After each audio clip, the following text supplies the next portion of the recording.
Hold make on, it, let's make sure we're yeah. recording. Okay. All right, so we were just talking about peer review, and Right. You want me? yeah, this is part 2. Okay. So You want me all the way in the camera? Or wherever you want to be. There, that. Your meditations are on camera. Yes, exactly. There we go. So okay. Well, we were talking about peer review, and I think one point that I didn't make is simply that there are now a lot of peer-reviewed papers supporting intelligent design in the scientific literature, and there are many different modes of scientific publishing. There's the standard journal article, there's the collection, the anthology of conference papers, and ID people are publishing in all of those things. And on the Discovery Institute website, there's a porthole, there's a link to a list, an annotated bibliography of the varied peer-reviewed publications that have been made, either supporting or advancing or analyzing the intelligent design concept. And there are more of that work's coming out all the time.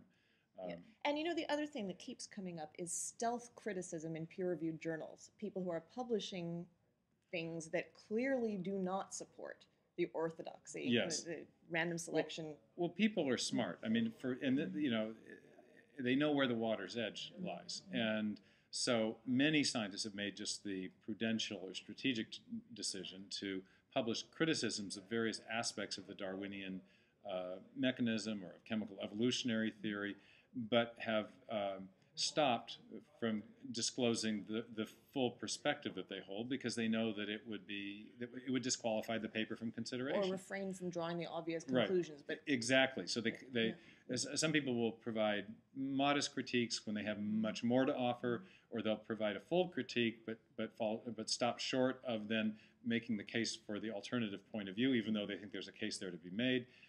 Because that is a constraint in the journals and publication policy. So one of the more interesting things that has come up quite a bit is obviously the constraints on thought and speech aren't good inherently because they prevent people from approaching the truth. Right.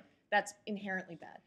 But something that people have mentioned a lot is that many technological innovations and many medical advances might be possible, but these possibilities are going unexplored because to say we're going to use a different hypothesis here as our working model, we're going to test that, would put you beyond the pale.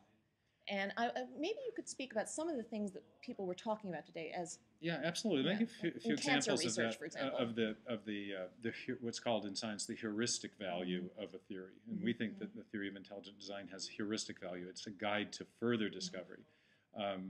There's also a case for it. I'll explain that maybe subsequently. But just positing intelligent design and rejecting the Darwinian and reductionist view of biology has already had a positive heuristic benefits.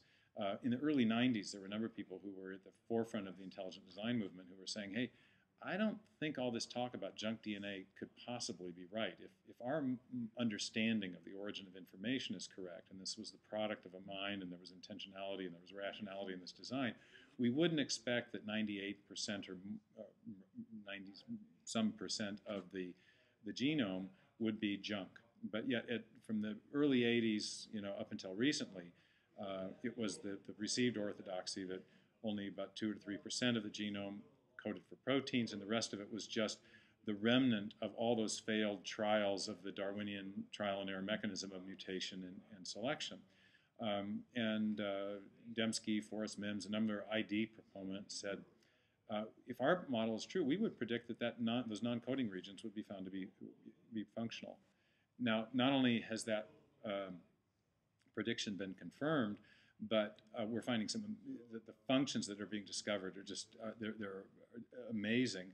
And overall, the sense is that the non-coding regions of the DNA are functioning something like an operating system in a computer, which is regulating the timing and expression of the data files, which turn out to be the coding regions. So the ID people, while not having done all of the experimental work that has produced this, because it's coming from everywhere in genomics, anticipated this discovery, and people with an ID mindset are more likely sometimes to consider certain possibilities that can guide research. So one of the things that was discussed today was a particular test of a hypothesis about the possible causes of cancer. Typically, people in cancer research have